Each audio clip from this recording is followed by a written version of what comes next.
General Ziaul हक ने इनको जल्द ही सेक्रेटरी जनरल इन चीफ बना दिया और इस तरह वो डी फैक्टो वज़ीर आज़म बन गए।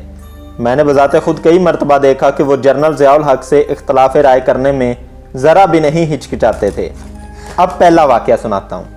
जून 1976 में जब कोहोटा प्रोजेक्ट को एटॉमिक एनर्जी कमीशन से बिल्कुल अलहदा करके मुझे इसका सरबराह मुकर्रर कर दिया गया, तो मेरी सबसे बड़ी तरजीह प्लांट के लिए मुनासिब जगह की तलाश थी।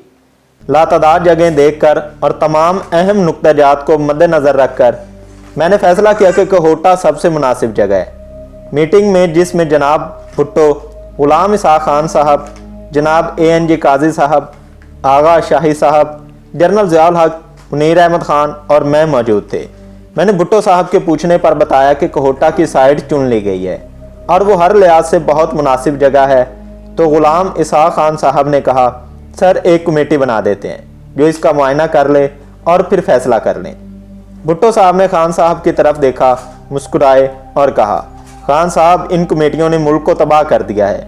ना मैं इस मामले में कुछ जानता हूँ और ना आप। अगर डॉक्टर खान ने तमाम पहलुओं को मद्देनज़र रखकर ये जगह पसंद की है तो हमें क्या एतराज़ है।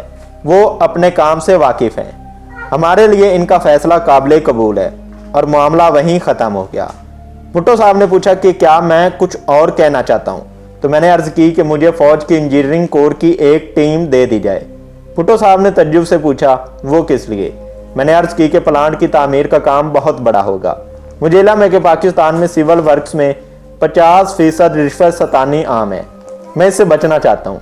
अगर फौजियों ने गड़बड़ की तो आर्मी चीफ खुद ही निपट लेंगे। दूसरा ये कि मुझे काम बहुत तेज़ी से करवाना है।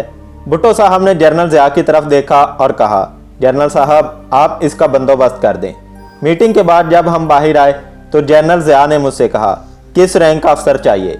मैंने कहा, कम अज़ कम ब्रिगेडियर, ताकि वो हुकूमत के इदारों से काम ले सके।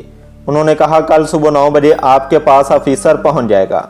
दूसरे दिन पूरे 9 बजे ब्रिगेडियर जाहिद अली अकबर खान साहब ने मेरे पास रिपोर्ट की।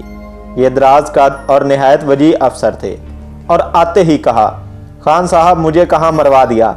मैं सिपाही आदमी फ्रंट पर होना चाहता हूँ। जब मैंने काम की नौयत का बताया तो बहुत खुश हुए। हमने पहले जीप और फिर हेलीकॉप्टर से कोहोटा के इलाके का दौरा किया। इसके बाद उन्होंने पूरे इलाके का नक्शा बनाकर सेक्रेटरी डिफेंस जनरल फजल मुकीम खान से, जो नहायत नफीस और तेज़ काम करने वाले अफसर थे, इस पूरे इलाके को दिफा के लिए हासिल कर लिया। मैंने एक शर्त रखी कि मुआवजा मौजूदा रेट से बेहतर और फ़ौरन अदा किया जाएगा। गुलाम इसाक खान ने यह रकम फ़ौरन मुहैया कर दी। खुशकिस्मती से इस इलाके में तमाम रिटायर्ड फौजी जवान रहते थे। हमने ये रकम उनको अच्छा मुआवजा देकर करीब ही अच्छी ज़मीन दिला दी और इन सब को फ़ौरन मुलाजिम रख लिया। वहाँ कभी कोई तनाज़ा नहीं हुआ। जबकि 50 साल बाद आज भी तरबेला डैम और मंगला डैम के मुतासरीन मारे मारे फिर रहे हैं। आर्मी के इंजीनियरिंग कोर के अफसरान ने जो काम सर अंजाम दिया वो काबिल तकलीद और मिसाली था। इंसान हर रोज़ काम की तरक्की देख सकता था।